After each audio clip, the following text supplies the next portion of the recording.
Poslední letošní díl bude netypický. Představíme vám hned dva lidi, jejichž hlasy patří k nejznámějším v republice a slyšel je už nejspíš každý z nás. Na druhé straně jejich tváře si s těmito hlasy z hůry dokáže spojit jen málo kdo.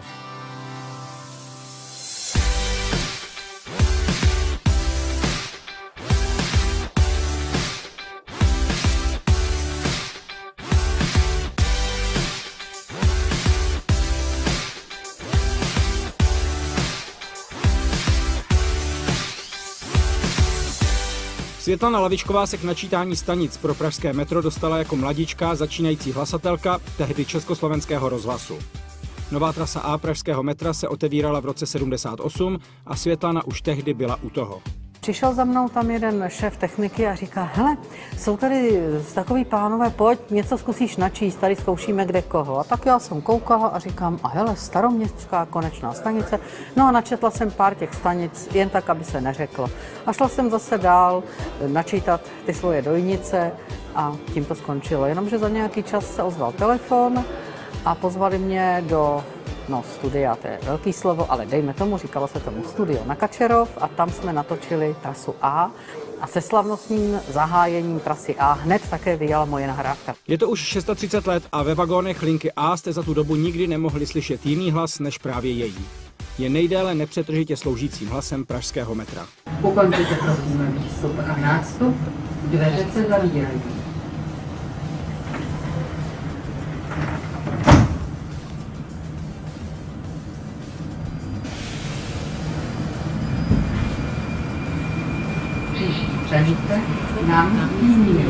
Vždycky, když byly nějaké změny, tak ať už prodloužení linky, nebo i když mě se po 89. přejmenování moc netýkalo, tam byla jenom Davidská. To byla původně Leninova, tuším.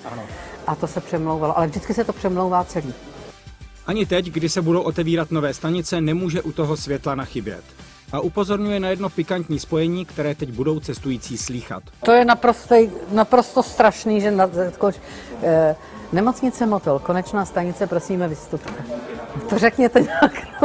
To bude, Motol je konečná.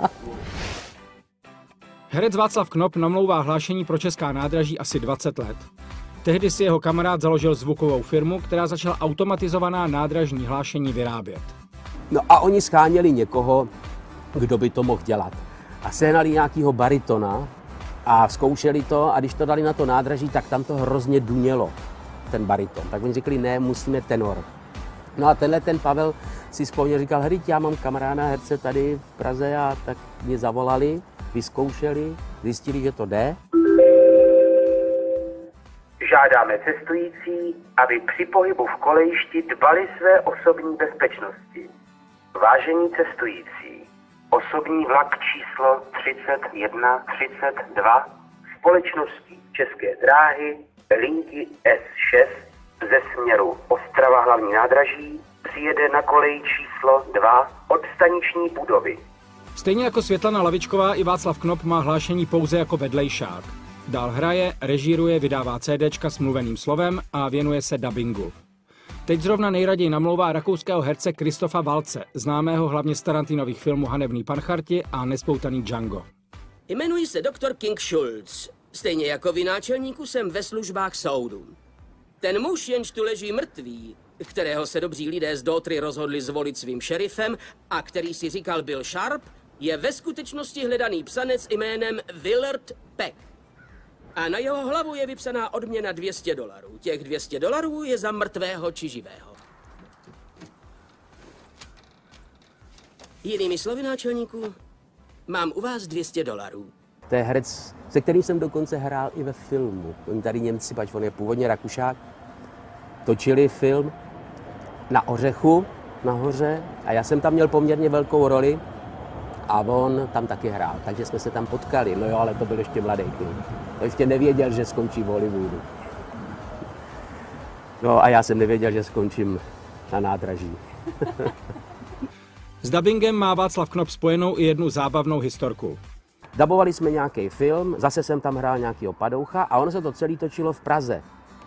A ten padouch utíkal z Hradčan, proběh do nějakého kanálu, vyběh na Smíchově, tím kanálem, že jo, to nikdo neví, samozřejmě střihali to takhle a nakonec skončil najednou, utíkal podél Vltavy a najednou byl na hlavním nádraží.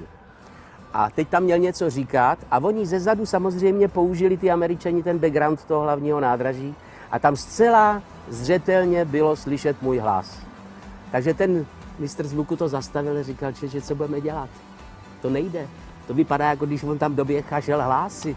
Václav Knop je pro mnohé fanoušky vlaku ikonou. Má svůj fanklub a na internetu najdete spoustu jeho hlášení. Většinou těch opravdových, ale dá se najít třeba i tohle. Vážení cestující, vlak je vyprodán. Zbylí cestující vyčkají další vlakový spoj nebo se vydají pěšky ve směru jízdy vlaku. Také Světlana Lavičková má jednu zajímavou zkušenost. Jednou společně s kolegou zjišťovali ve vagónech metra, jak si lidé představují ty, kteří k ním z amplionů hovoří. Tak jsme vlezli na Ačko a Tomáš měl z magnetofon a ptal se lidí, jak si představují tu paní, co tam mluví. Tak jsem se dozvěděla, že jsem štíhlá, dlouhonohá blondýna, dlouhovlasá, nebo že jsem přísná paní učitelka, nebo že jsem jako jejich maminka, prostě naprosto všechno. A jaké pocity mají její blízcí i ona sama, když jede ve vagónu a poslouchá se? Cože jsem strašně lezla na nervy. Ta jezdila do školy metrem Ačkem. Říkala, matko, já se tě nezbavím. To je hrozný. Jenom pes mě nepozná metru. Ne. No a sama si nalezete na nervy, když tím jdete tím metrem? Strašně, říkám, Lavičková, mlč už, já to vím. A ještě navíc, když to posunou třeba, náhodou je to o stanici jinak.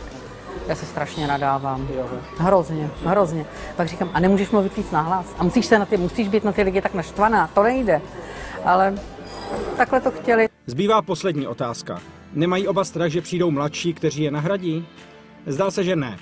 Jejich hlasy se totiž staly za ta léta značkou, bez níž si nejde příslušné nádraží nebo metro představit. Za oba to vlastně říká Václav Knop. Já si myslím, že na paty mi nikdo nešlape, protože jsem už natolik velká celebrita v tomto, že si snad ani ta společnost by nedovolila mě vyměnit za někoho jiného. A protože se kvapem blíží nový rok, dovolte nám, abychom vám do něj popřáli něco podobného. Nuže, přejeme vám, abyste byli také nenahraditelní. Ne pro davy lidí, jaké procházejí denně nádražími a metrem, ale třeba jen pro jednoho jediného člověka. I to je totiž skvělé.